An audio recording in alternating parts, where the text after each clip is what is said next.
jeho Immelmannové opraty sa učili všetci nasledujúci piloti od prvej svetovej vojny. Akrobácia nie je sama o seba vymyslená. Ako som hovoril, jednotlivé výkruty sa využívajú na odpútanie osy lietadla od osy strelby.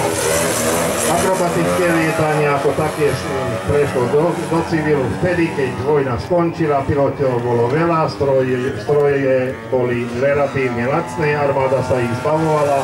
No najprv sa lietalo na dvojpoštníkoch a potom sa to vyvíjalo ďalej a ďalej, až ten, kto chodí treba na letisko Sliač, vidíte, Zolovereš lieta na svojom akrobatickom špeciáli, to je tiež špecializovaná mašina, na to určená. Vývoj bol dlhý, keď zoberieme od prvej svetovej vojny až po súčasnosť a furt sa to vyvíja.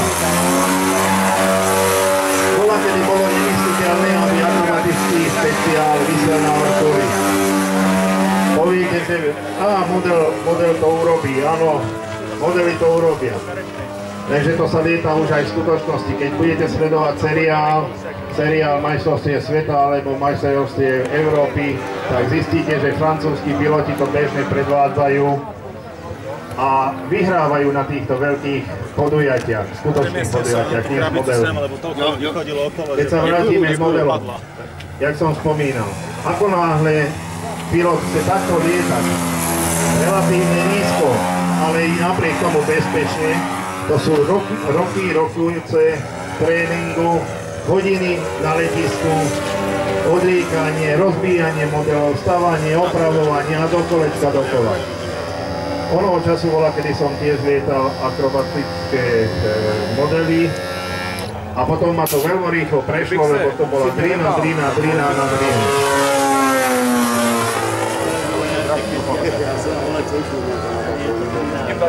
A vekom samozrejme nehovoria, že sa vám kazí zrak, kazí sa vám reakčná doba a pri týchto modeloch sa zmýlite možno raz.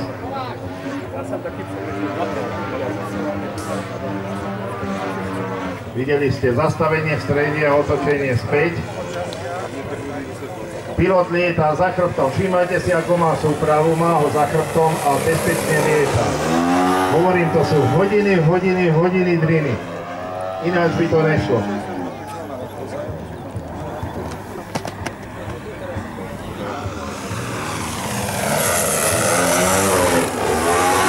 Niekto môže namietať, že v dnešnej dobe sú predsa aj letecké simulátory, alebo sú modely z EPP, ktoré sa tak často nerozvíjajú, simulátor sa restartuje. No na toto musíte mať danosti, bez toho to nejde. A keď tie danosti cibríte a trénujete, tak dosahujete tieto kvality ako Záhora Tomáš, ktorý vám predvádza svoju letovú ukážku.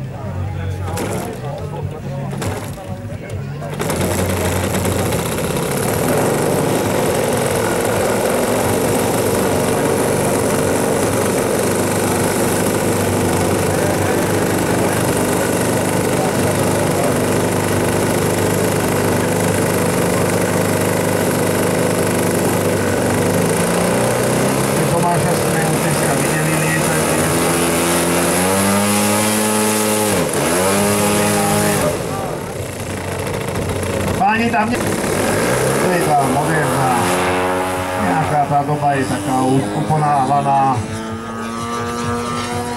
a všetko sa k tomu prispôsobuje. Severovýchodný vietor máme.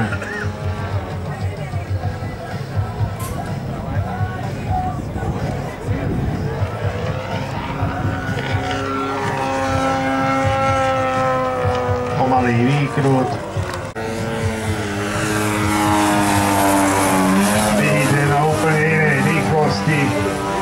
Preťaženia cez 12G. za IMI Nitra, IMI hobby Nitra. Krásne lieta. Pozrite, súpravu má za chrbtom. To je to, čo som ja hovoril predtým, že ja si neviem predstaviť, že by som súpravu nemal pred sebou a nepozeral sa dopredu a veci nemal pred sebou. On to nepotrebuje, má to za chrbtom a letí si svoje.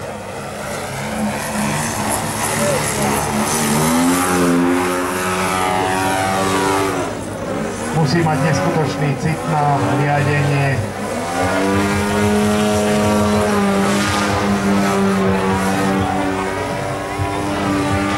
Mládež má aj dostatočné rýchle reakcie, takže toto im neupierajme.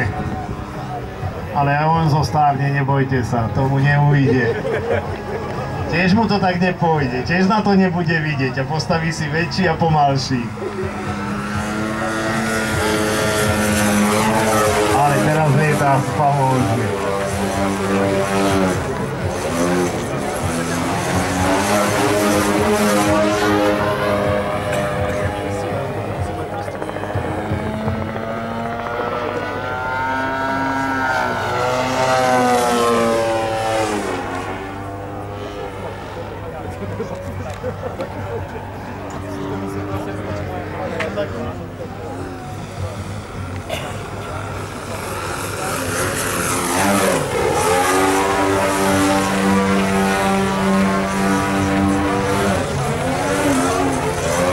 Všimajte si jeho ruky, že toto všetko zaletel za chrbtom s rukama.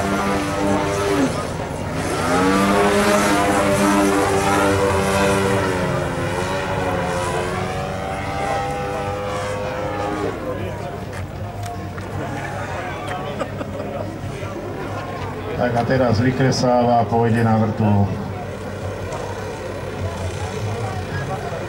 Teraz plus mínus ťah vrtule rovná sa váha modelu. Stlak je primeraný. Prilietáva. Ešte stále má ruky za chrbtom.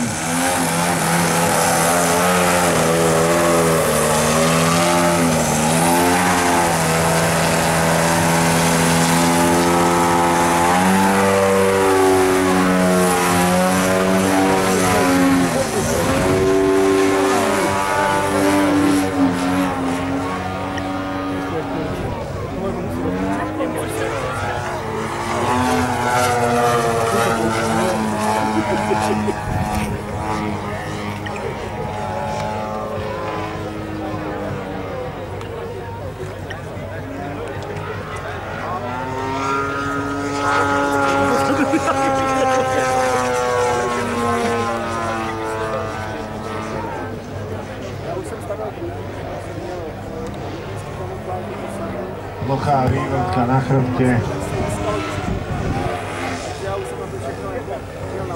Nastavená do výkrutov.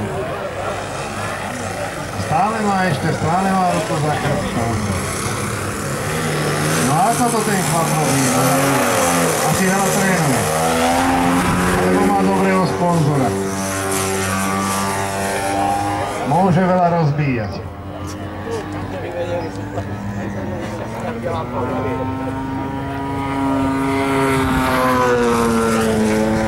No. Chápeme nadšenie, ale letový čas pomaly vypršal, takže to sadáme tome.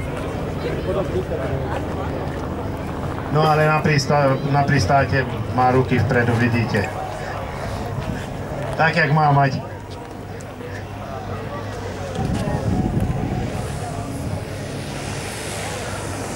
Pekná ukážka. Nádherné pristáte. Ďakujeme.